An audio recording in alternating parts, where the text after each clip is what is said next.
My name is Garrett Turner, and at 32 years old I thought I understood the meaning of trust. As a software engineer in Seattle, I built systems that required bulletproof security. Yet somehow I handed my credit card to my sister Amanda when she looked me in the eyes and said, "I just need it for groceries." By morning, $8,700 had vanished. What happened next changed our family forever. Before I continue my story, let me know where you are watching from, and hit subscribe if someone you trusted has ever betrayed you. Growing up as the youngest child in the Turner family had its advantages. Our home in suburban Portland was comfortable enough, not wealthy by any means, but we never went hungry. From an early age, I developed a reputation as the responsible one.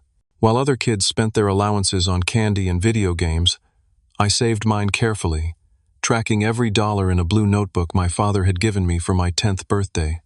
Amanda was 3 years older, and for much of our childhood she was my protector. When bullies targeted me in elementary school for being the quiet kid who liked math and computers, Amanda would step in her fierce loyalty, making even 6th graders back down. One memory stands out vividly when I was 9. A group of older boys cornered me on the playground.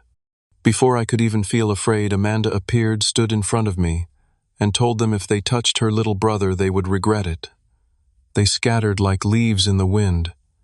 That day, Amanda became my hero. This dynamic created a deep bond between us. I looked up to her with admiration and gratitude that remained even as we grew older, and our paths diverged dramatically.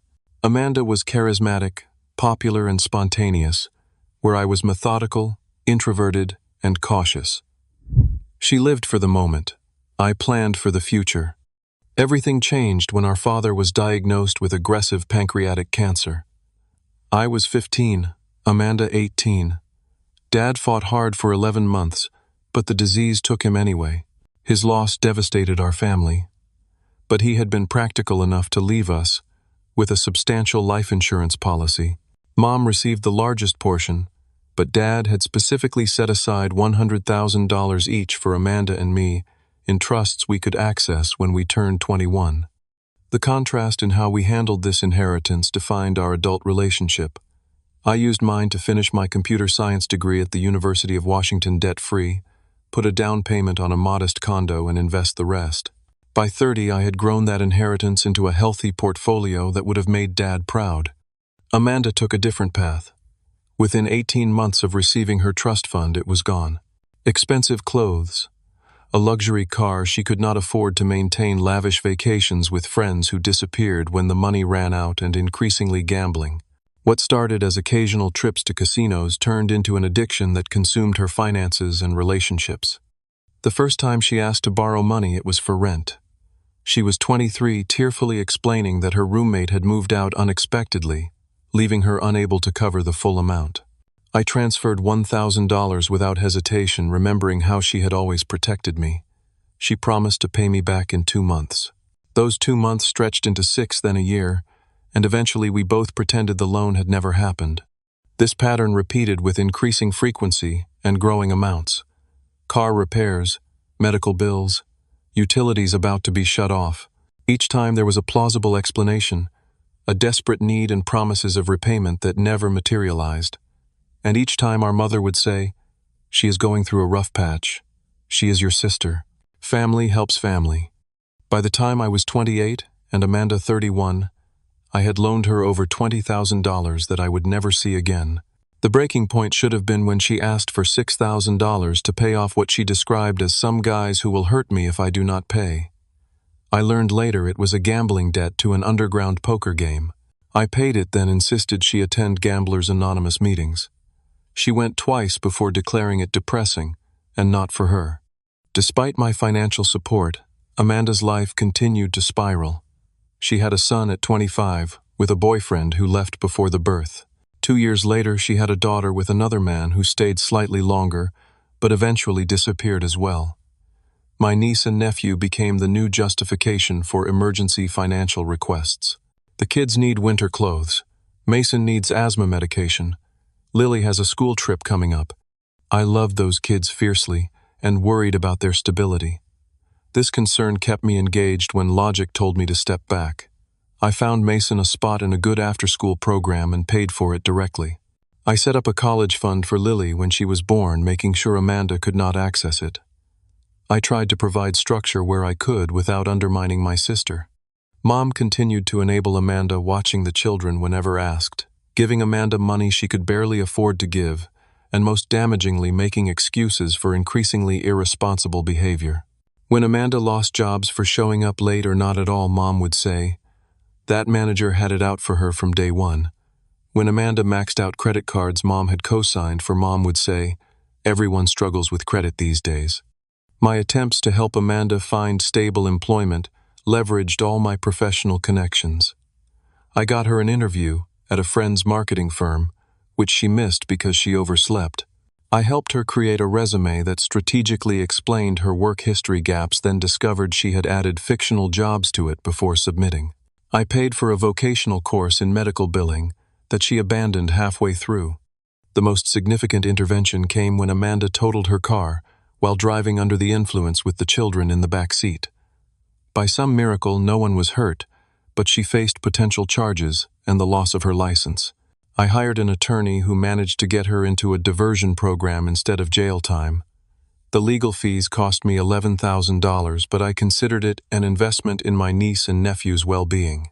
They needed their mother, flawed as she was. After this incident, Amanda seemed genuinely shaken. She attended sobriety meetings for 3 months, found part-time work at a local daycare center where she could bring Lily for free, and stopped asking for money. For almost a year, I dared to hope she had turned a corner. I should have known better. The timing could not have been worse when Amanda called me that Tuesday evening in April. I had just finished a video call where I had accepted a promotion to senior software architect, a position I had been working toward for 2 years. My girlfriend Rachel and I had just closed on our first house together after dating for 3 years, a beautiful 3-bedroom craftsman with a yard for the dog we planned to adopt. Most significantly, I had been saving for 6 months to buy Rachel an engagement ring, setting aside money from each paycheck for the 2-carat emerald-cut diamond she had once admired in a jewelry store window. My phone rang just as Rachel and I were discussing paint colors for the living room. Seeing Amanda's name on the screen, I felt the familiar mix of love and wariness that her calls always triggered. "Garrett, I would not ask if it was not an emergency." Her voice sounded thick with tears. "The refrigerator is completely empty. Mason and Lily have not had a proper meal in 2 days. I have been feeding them peanut butter sandwiches and the last of the cereal. My paycheck does not come until Friday, and the child support is late again." I pinched the bridge of my nose, already knowing where this conversation was headed. "How much do you need this time, Amanda?" "That is the thing," she said, her voice brightening slightly. "I do not need you to give me money. I just need to borrow your credit card to buy groceries. Just basics to get us through until Friday. Then I will pay you back immediately." Rachel, overhearing my side of the conversation, gave me a warning look. We had discussed setting firmer boundaries with Amanda, especially now that we were building a life together. I covered the phone and whispered, "Her kids need food." Rachel whispered back, "She always has a story, Garrett.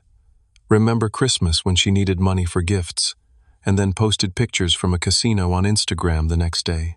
She was right, of course. Amanda had a gift for making each crisis sound unique and unavoidable, when they were actually variations on the same self-created catastrophe. But I could not stop thinking about Mason and Lily. My 10-year-old nephew had inherited my love for mathematics and building things. My 8-year-old niece was artistic and sensitive, always drawing pictures that she would proudly present to me. The thought of them going hungry while I sat in my new house discussing paint swatches made my chest tight with guilt. "Let me think about it," I told Amanda. "Can we meet tomorrow to talk?" "The kids are hungry now, Garrett." She pushed, her voice cracking. "I would not ask if I had any other option. Mom is tapped out this month with her medical bills. I tried applying for emergency assistance, but the appointment is not for another week. Please, just this once." I agreed to meet her at a coffee shop near her apartment the next morning. Rachel was not happy about it. As we got ready for bed that night, she expressed her concerns clearly. "I love how much you care about those kids," she said, sitting on the edge of our bed. "It is one of the reasons I fell in love with you. But Amanda takes advantage of that. She knows exactly which buttons to push." What am I supposed to do? I asked, genuinely conflicted. Let the kids go hungry because their mother is irresponsible. You could buy the groceries yourself and take them over, or order delivery directly to their house, or give gift cards specifically for the grocery store. There are ways to help those kids without handing Amanda unrestricted access to your credit card. Her suggestions were sensible, but they also required confronting Amanda's deception directly. Despite everything, I still struggled with seeing my sister as someone I needed to guard against. Part of me still saw the fierce girl who had protected me on that playground. When I met Amanda at the coffee shop the next morning, I was struck by how tired she looked. Her hair was pulled back in a messy ponytail, dark circles shadowed her eyes, and her clothes looked slept in. She had always been naturally pretty, but stress and hard living were taking their toll. At 35, she looked a decade older. "Thank you for meeting me," she said, clutching her coffee cup with both hands. "I know you probably think I am a complete disaster." I do not think that I said automatically, though part of me did. The thing is, I have been doing better. I really have. I have been clean from gambling for 2 months now. I have not missed a day of work. But the bills just keep piling up from before, and with the kids growing so fast, they constantly need new clothes and school supplies. She paused, looking down. Mason had a growth spurt and none of his pants fit anymore. That is why I had to use the grocery money for clothes this month. I thought I could stretch what food we had, but it ran out faster than I expected. Her explanation sounded reasonable. Kids did grow quickly at that age, and 2 months without gambling would be the longest stretch of sobriety she had managed in years if it was true. "I am really proud of you for staying away from gambling," I said cautiously. "That is a big step." Her face brightened. "It has been hard, but I am determined this time. For the kids, you know, they deserve better than what they have gotten so far." We talked for another 30 minutes, with Amanda outlining her plan to get caught up financially once her tax refund arrived. She seemed more organized and focused than I had seen her in years. By the end of our conversation, I had convinced myself that perhaps this really was a turning point. "So about the groceries," she said finally. "I promise I will only use the card for food, maybe $200 worth tops, and I will pay you back on Friday when my check comes in." Against every rational instinct, I removed my credit card from my wallet and handed it to her. "I need it back tomorrow," I said firmly. "And Amanda, I mean it. Only groceries." "Of course," she said, reaching across the table to squeeze my hand. "You are the best brother in the world, Garrett. I do not know what I would do without you." As she slipped my card into her purse, a flicker of doubt crossed my mind. But I pushed it aside, telling myself that even if she broke her promise, how much damage could she really do in one day? The series of text notifications began at 3:14 in the morning. Half asleep, I registered the buzzing of my phone on the nightstand but ignored it, assuming it was some system alert from work. When my alarm went off at 6:30, I had 17 unread messages from my credit card company.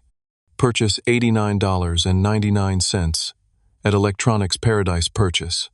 $212.47 at Westfield Grocery Purchase. $495 at Casino Royal Online Cash Advance 5. $100 at ATM. Wells Fargo Northgate Purchase.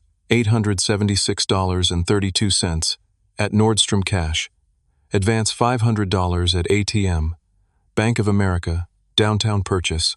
$1,200 at Casino Royal. Online Purchase. $428.75 at Liquor Warehouse Cash Advance. $500 at ATM Chase Riverview. Purchase $2,000 at Casino Royal Online Purchase. $312.89 at Best Buy Cash Advance. $500 at ATM Wells Fargo Northgate Purchase. $299.99 at Electronics Paradise Purchase. $245.78 at Designer Shoes Purchase.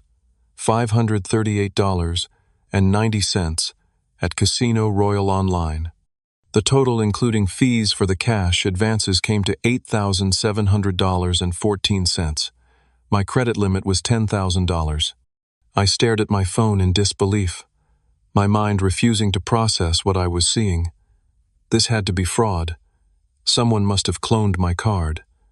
But as the fog of sleep cleared, the sickening reality set in. The only person who had my card was Amanda. "What is wrong?" Rachel asked, rousing beside me, alarmed by my expression. "Amanda," I managed to say, passing her my phone. Rachel scanned the messages, her face hardening. "Call the credit card company right now. Report it as fraud."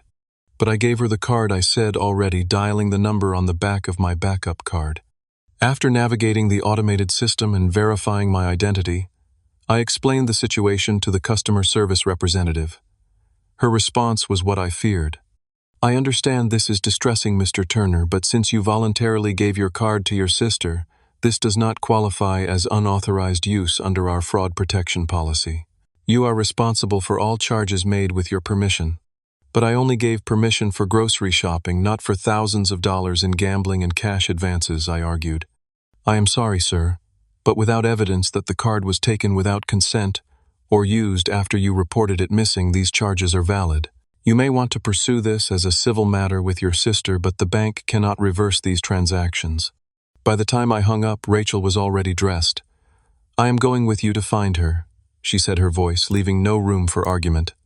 We drove to Amanda's apartment complex, a run-down collection of two-story buildings on the outskirts of the city. No one answered when we knocked on her door.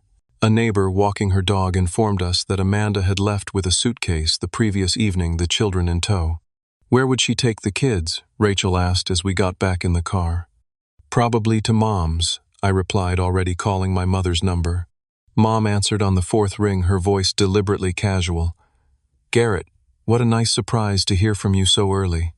"Is Amanda there?" I asked, cutting to the chase. A pause. "Yes, she and the kids stayed over last night. They are still sleeping. Mom, she stole $8,700 from me. She maxed out my credit card after I lent it to her for groceries." Another longer pause. "Well, I would not call it stealing exactly. She is going through a really difficult time right now." My grip tightened on the steering wheel as I put the phone on speaker. "Mom, she spent over $2,000 on online gambling. She took out cash advances. She bought electronics and designer clothes. This was not a misunderstanding. She has a problem, Garrett. She needs help, not judgment. You have always been so blessed with financial stability. Is this amount really going to ruin you?" I could not believe what I was hearing. "That is not the point, Mom. She lied to me. She stole from me. And now you are defending her." "I am not defending what she did," Mom replied, though her tone suggested otherwise. "But she is terrified right now. She owes some very dangerous people money. This gambling thing, it is an illness. You cannot just expect her to control it." "Where did she go?" I demanded. "I know she is not still at your house." Mom sighed. "She left about an hour ago. She said she needed to handle some business. The kids are still here." "What kind of business?" "Where did she go?" "I do not know, Garrett." She did not say. But she was very upset. "So am I nearly shouted. "She emptied my savings, Mom. The money I was going to use for Rachel's engagement ring is gone." "Oh, Mom," said softly, finally seeming to grasp the gravity of the situation. "I did not realize. I need to talk to her. Tell her to call me when she comes back for the kids." "Garrett," Mom said, her voice turning pleading, "try not to be too harsh with her. She knows she made a mistake. But she is still your sister, and she needs your compassion, not your anger." After hanging up, I sat in silence, the car idling in the parking lot of Amanda's apartment complex. Rachel placed her hand on mine. "What do you want to do?" she asked gently. "I do not know," I admitted. "I cannot afford to write off this much money. But what options do I have? She obviously does not have it to pay back. If I report her to the police, she could go to jail. What happens to Mason and Lily then?" "This is not just about the money," Rachel said. "This is about Amanda facing consequences for once in her life. Your mom enables her. You enable her. Nothing changes because nothing ever has to change for her. She was right, and I knew it. But knowing what needed to happen and being the one to make it happen were two very different things." We spent the rest of the day trying to locate Amanda. I called friends she might be staying with, checked. Her usual haunts, even drove by the local casinos. No sign of her. My calls went straight to voicemail. Text messages showed as delivered, but unread. By evening, I was exhausted and no closer to a resolution. Rachel and I returned to our new home, which now felt tainted by this betrayal. The excitement of our fresh start had been replaced with financial anxiety and family drama. "What about the kids?" Rachel asked as we picked at takeout neither of us had the appetite for. "Mom says they are fine for now. They have stayed with her plenty of times before." I pushed my food away and leaned back in my chair. I just cannot believe she would do this to me, after everything I have done for her. "Maybe that is exactly why she did it," Rachel observed. "Because you have always been there to clean up her messes. Why would this time be any different?" The truth in her words stung. I had spent so many years trying to save Amanda from herself that I had become part of the problem.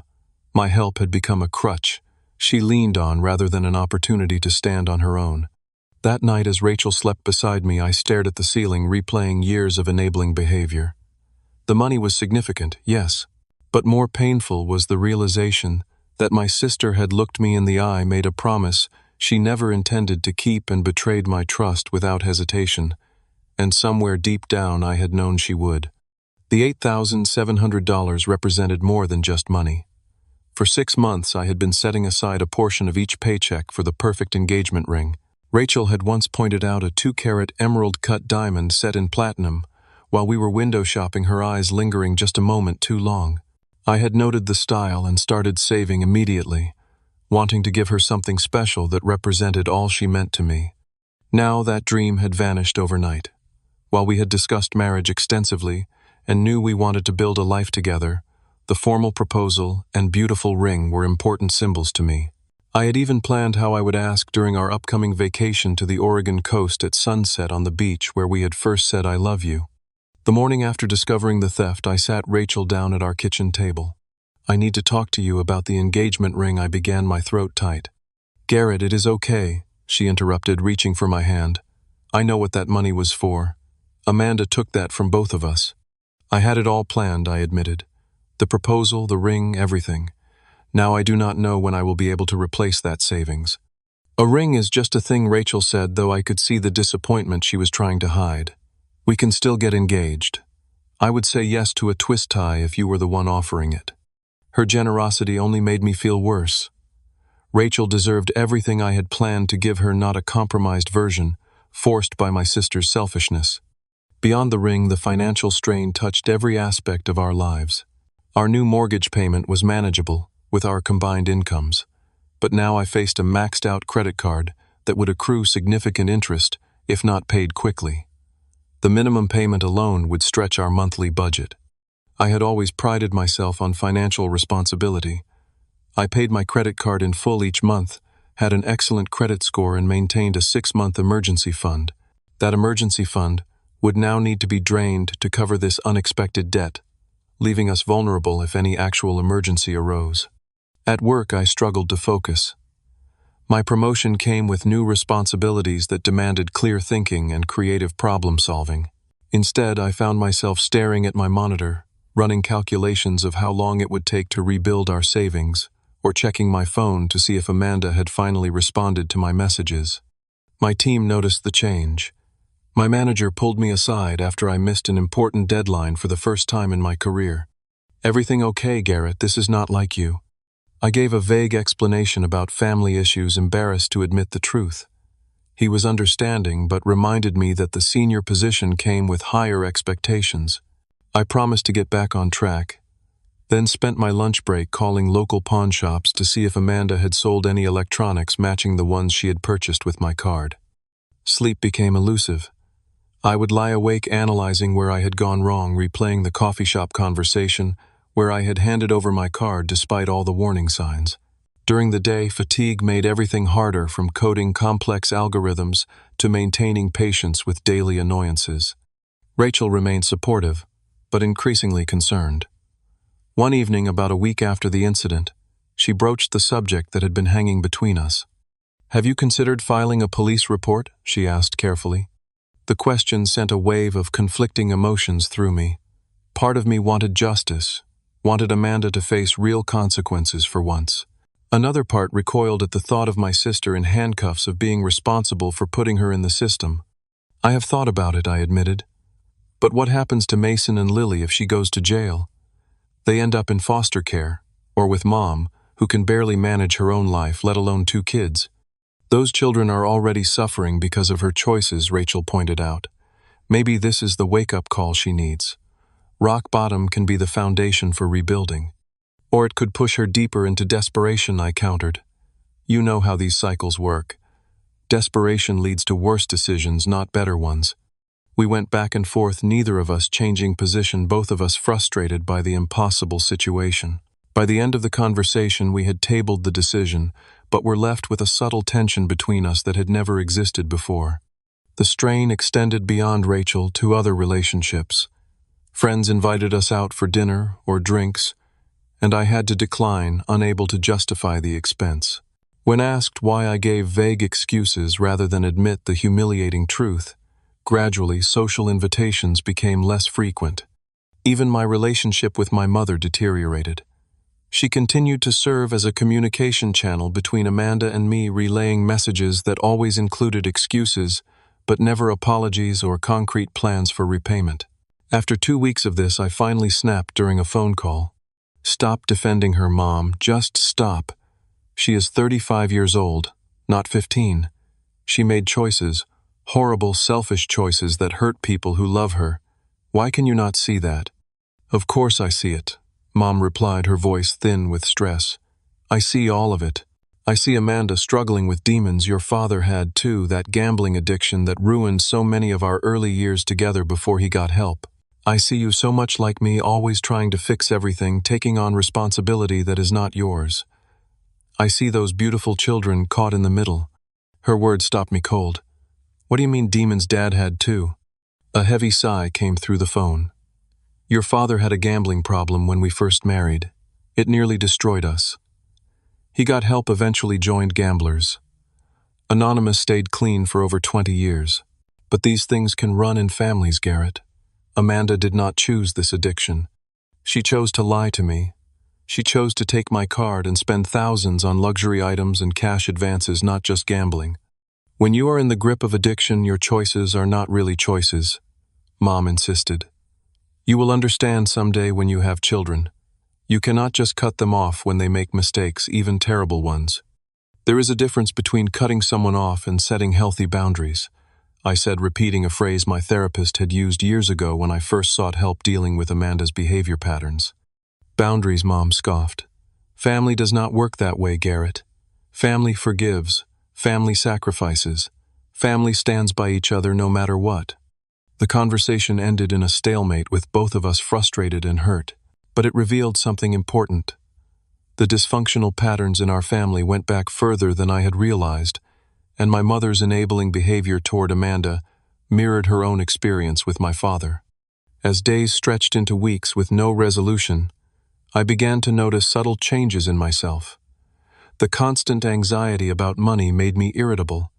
Small disagreements with Rachel escalated quickly as my fuse shortened. I tracked our spending, obsessively scrutinizing even minor purchases. Most disturbing was the growing resentment I felt, not just toward Amanda but toward my niece and nephew.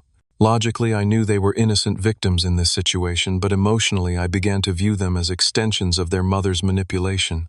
This realization horrified me and became the catalyst that finally pushed me to seek a solution, any solution to break free from this toxic cycle.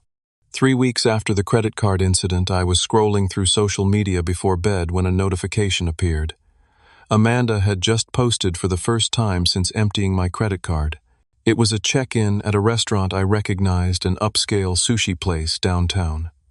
The timestamp showed it had been posted 10 minutes earlier.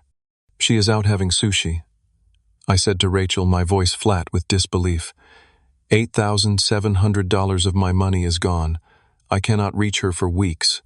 And she is posting about spicy tuna rolls on Instagram. Rachel took my phone and looked at the post. The caption says, "Treating myself after a hard few weeks. Self-care is important. Is she serious right now?" Something inside me shifted.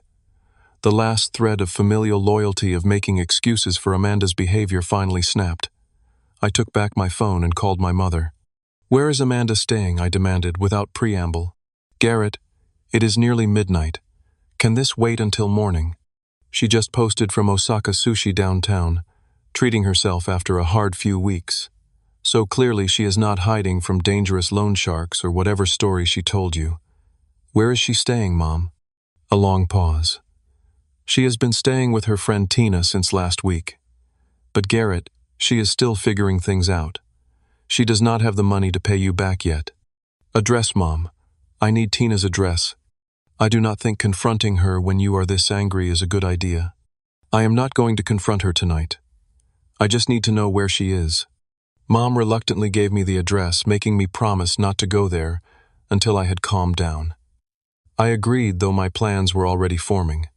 After hanging up, I opened my laptop and logged into my banking portal. Years ago, when Amanda had been going through her divorce, I had helped her set up new bank accounts.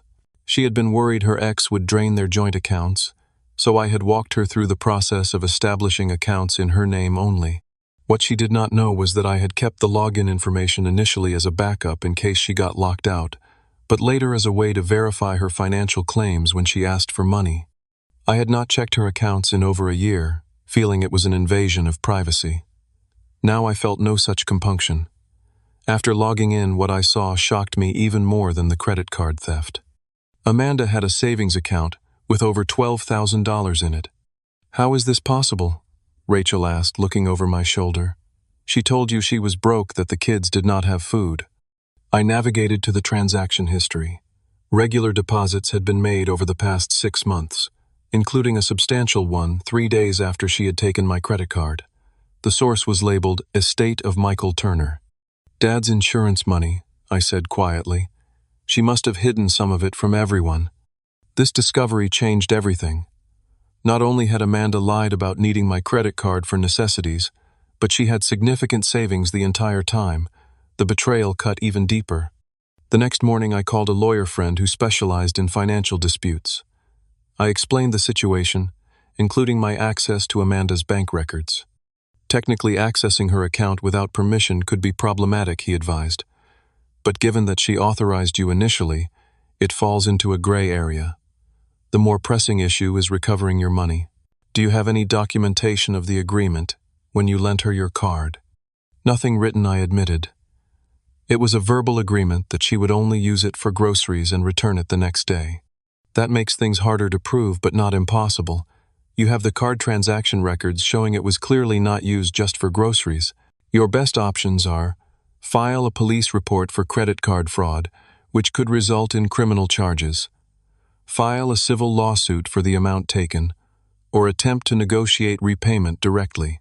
What if I just transferred the money from her account to mine, I asked.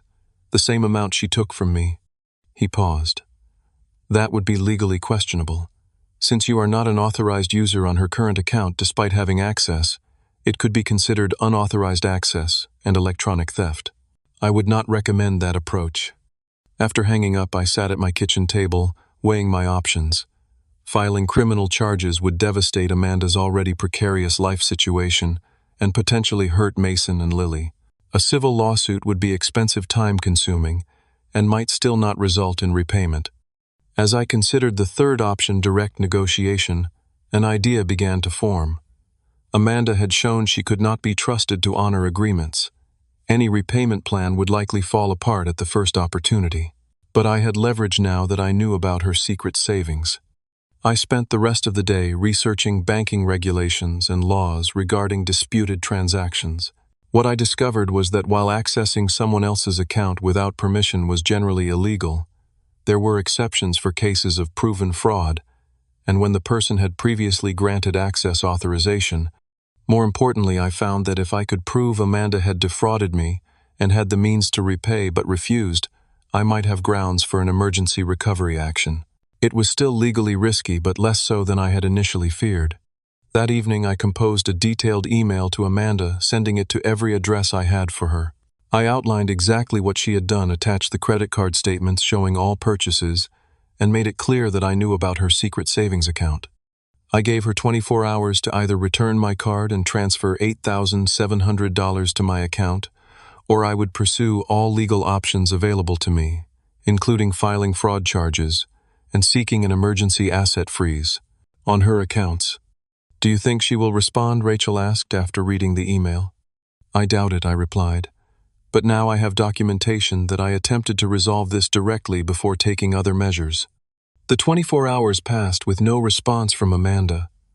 My mother called upset that I had threatened legal action, but I remained firm. This is between Amanda and me now, Mom. I have given her a reasonable opportunity to make this right.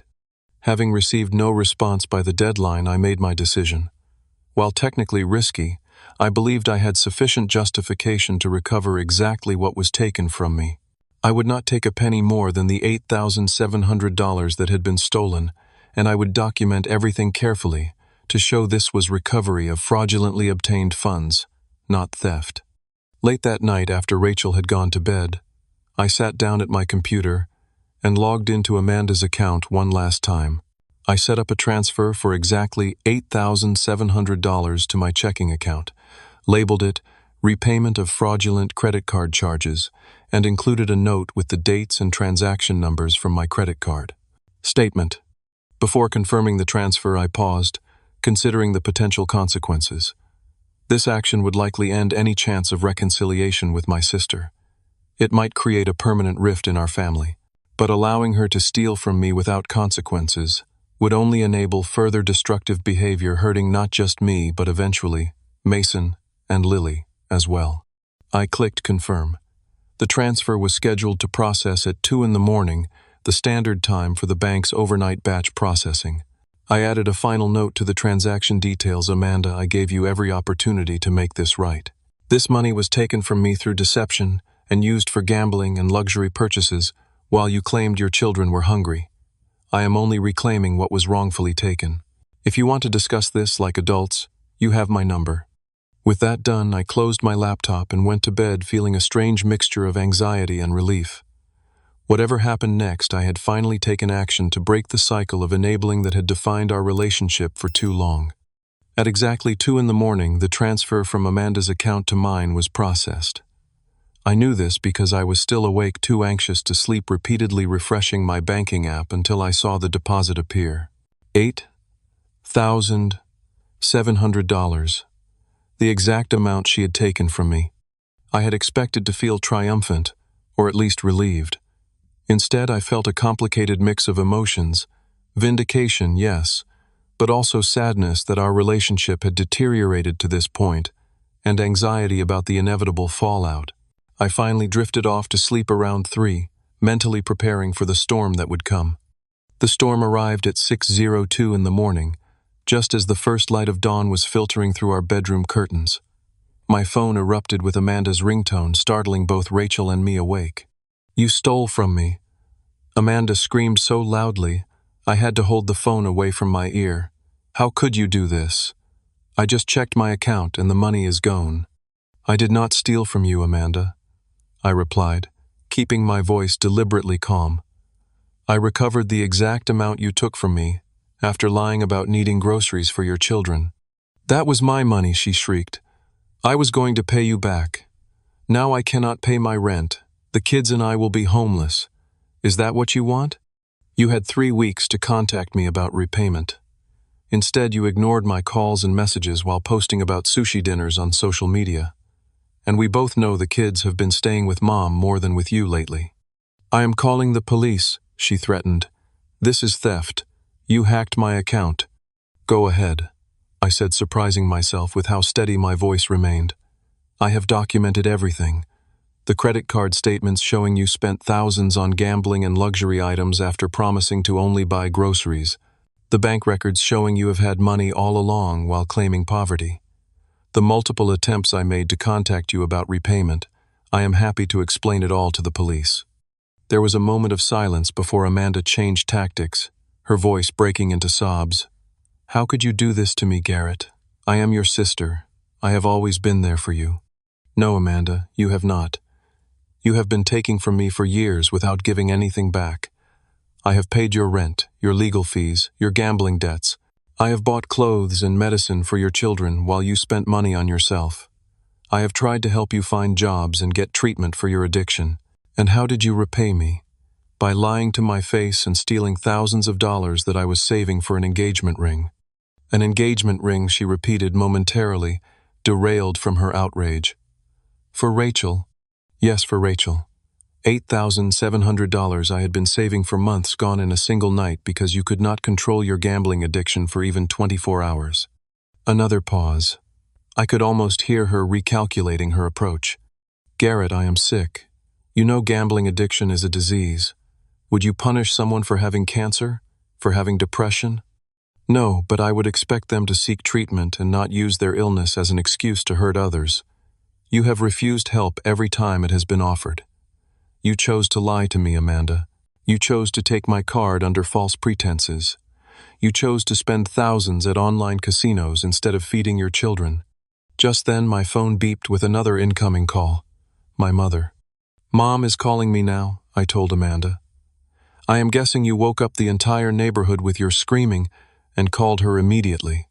Of course I called her. Someone in this family needs to have a heart. I switched to the other call. Hello, Mom. Garrett, Michael Turner. What have you done? My mother's voice was tight with anger. Amanda just called me hysterical, saying you hacked her bank account and stole all her money. Not all her money, Mom. Just the exact amount she stole from me 3 weeks ago, and I did not hack anything. She gave me access to that account years ago when I helped her set it up. That does not give you the right to take money from her account. She was going to pay you back when she could. Was she? Did she tell you about the $12,000 she has been hiding in a savings account while claiming she could not afford to feed her children? Did she mention that she spent my money on online gambling and designer clothes? Not groceries. Mom faltered. She said she needed that money for rent and bills. She has been lying to both of us, Mom. For years. And we have both enabled it by believing her stories and bailing her out of every self-created crisis.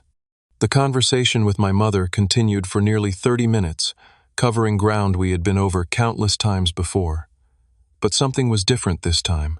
As I calmly presented the evidence of Amanda's deception, I could hear my mother's certainty wavering. I just want what is best for both my children, she said finally, her voice tired. I know you do, Mom. But protecting Amanda from consequences is not what is best for her. It never has been. After hanging up with my mother, I received a barrage of text messages from Amanda, alternating between threats, pleas, and guilt trips. I am going to sue you for every penny you have. Please, Garrett, I need that money for rent. I will be evicted. After everything I did for you, growing up, how could you betray me like this? The kids will suffer because of what you did. Is that what you want? I responded to none of them, following the advice of both my lawyer friend and Rachel to avoid creating any written record that could be misinterpreted or manipulated. By mid-morning, the situation had escalated further. Amanda had apparently called several family members and friends, telling them a distorted version of events where I had maliciously hacked her account and stolen money she needed for essential expenses. My phone filled with messages from relatives expressing disappointment or asking for my side of the story. Most painful was a call from my cousin Michael, who had always been like a brother to me. Man, what is going on? Amanda says.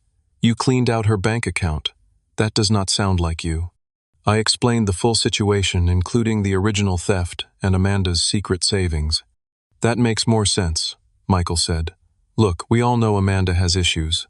No one believes you would just take her money for no reason.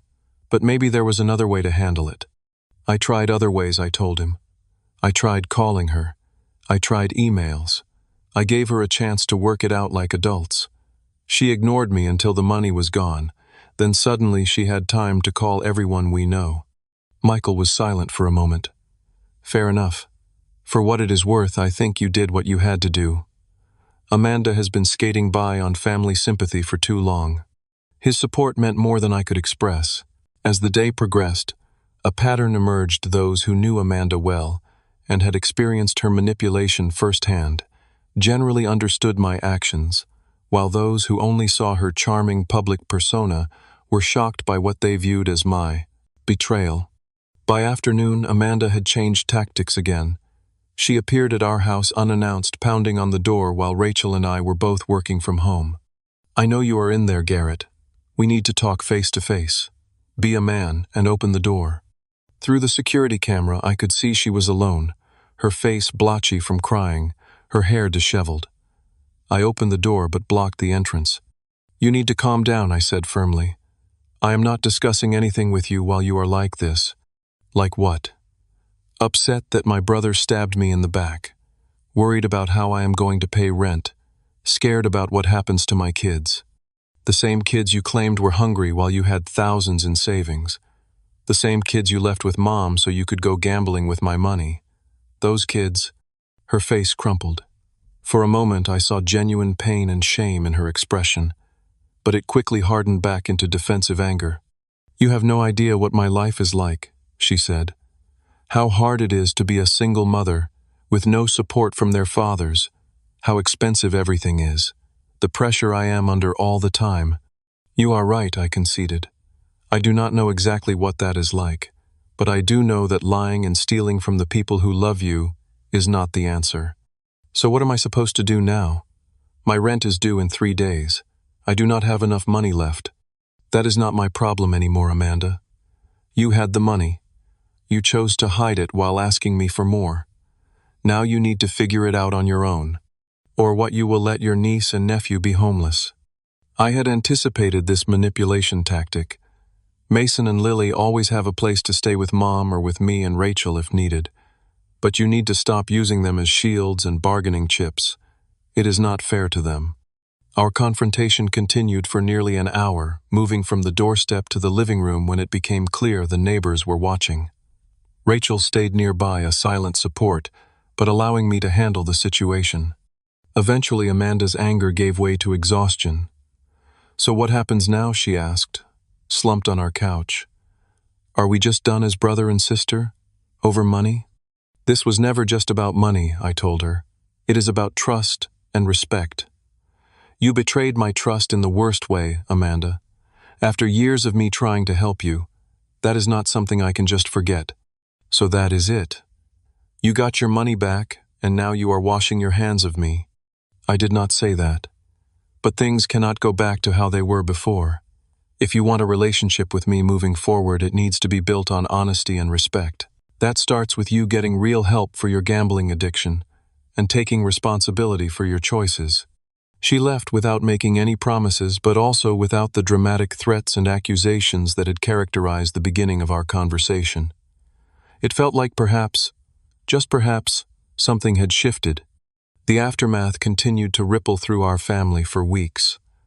My mother vacillated between anger at my methods and grudging acknowledgement that Amanda's behavior had been indefensible.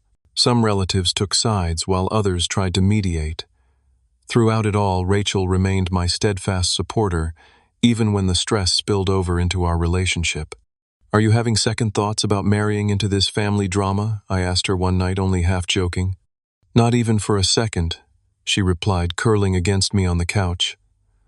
"I am proud of you for finally standing up for yourself. It was long overdue." The most unexpected outcome came about a month after the confrontation. Amanda texted me, asking to meet for coffee alone. Against Rachel's concerned advice, I agreed. When I arrived at the coffee shop, Amanda was already there, looking more put together than she had in months. Her hair was neatly styled, her clothes simple but clean, and most noticeably her eyes were clear and present in a way they had not been during the depths of her gambling addiction. "Thank you for coming," she said, no trace of hostility in her voice. "I was not sure you would." "I almost did not," I admitted, "but we are still family." She nodded, taking a deep breath. "I joined Gamblers Anonymous. For real this time. 2 meetings a week, plus a therapist who specializes in addiction. I have been clean for 22 days. I was surprised but cautious. "That is great, Amanda. Truly. What made you decide to go now?" She looked down at her coffee. "After everything that happened, it was like finally seeing myself through other people's eyes. Mom stopped making excuses for me. Michael and Aunt Susan sat me down for a really painful conversation. And you." She paused, meeting my eyes. "You were the first person who ever made me face real consequences." It was like a slap in the face, but one I needed. I did not know what to say. After years of trying to help her through support and second chances, Could it really be the tough love approach that finally made a difference? I am not asking for anything, she continued. Not money, not forgiveness, nothing. I just wanted you to know that I am trying to change. For real this time. For the kids, but also for me. As our conversation continued, I maintained my guard, having been disappointed too many times before. But there was something different about Amanda this time, a humility and self-awareness I had never seen before. Before we parted, she handed me an envelope. Inside was a check for $200 and a handwritten note, first installment. I will pay back every penny, even if it takes years. Thank you for not giving up on me, even when I gave you every reason to. It was a small step, but perhaps the beginning of a new chapter for our family. 6 months passed, bringing changes none of us could have predicted the day I discovered $8,700 missing from my account. The seasons shifted from spring to summer, and then to fall, and with them our family dynamics evolved as well. Amanda maintained her commitment to recovery, marking 183 days of freedom from gambling. The journey was not without setbacks. There were missed meetings when childcare fell through one tearful late-night call, when she confessed to browsing an online casino site before closing it without playing, and countless moments of frustration as she faced the financial wreckage her addiction had created. But unlike previous attempts at change, this time she did not abandon the process when it became difficult. She found a sponsor through Gamblers Anonymous, a woman named Diane who had lost her home and marriage to the same addiction before rebuilding her life. With Diane's guidance, Amanda worked through the 12 steps with genuine effort. Most significantly, Amanda had begun making regular, if small, payments toward what she owed me. Sometimes it was just $50, other times $200, when she picked up extra shifts at the restaurant where she now worked as a server. Each payment came with a note updating me on her recovery and the kids. I kept every note in a drawer, a tangible record of her commitment to change. My relationship with my mother evolved as well. The rift caused by my confrontation with Amanda gradually healed as Mom came to recognize how her enabling had contributed to the problem. She attended Al-Anon meetings for families of addicts, where she connected with other parents struggling with the difficult balance between supporting and enabling their adult children. One Sunday afternoon, Mom invited Rachel and me over for dinner, something that had been uncommon in the tense months following the incident. As we sat on her patio after the meal, she brought up the subject we had all been carefully avoiding. "I owe you an apology, Garrett," she said, setting down her iced tea. "For years I made excuses for Amanda's behavior and expected you to do the same. I convinced myself it was what a loving mother would do, but I was wrong. I was not helping her. I was making it easier for her to avoid facing her problems. You were trying to protect her," I offered, seeing the pain in my mother's eyes. "Just like you always protected both of us growing up." "There is a difference between protection and enabling," she replied, echoing the very words I had tried to explain to her months before. "I am learning that difference now. Better late than never, I suppose." My relationship with Rachel strengthened through the ordeal. The engagement ring I eventually purchased was smaller than originally planned, but the proposal on the Oregon coast was everything I had hoped for. Her tearful yes and the joy we shared in that moment were untainted by the family drama that had preceded it. As for Mason and Lily, my relationship with them underwent its own healing process. In the immediate aftermath of the confrontation with Amanda, I had pulled back, associating them with their mother's manipulation. It was not fair to them, and the realization of my emotional withdrawal had been a painful mirror of my own flaws. I made a conscious effort to rebuild those connections, establishing a regular schedule of spending time with them separate from Amanda. One Saturday a month became Uncle Garrett Day, where I would take them on outings to museums, parks, or special events. Rachel often joined us, developing her own bond with the children who would soon become her niece and nephew by marriage.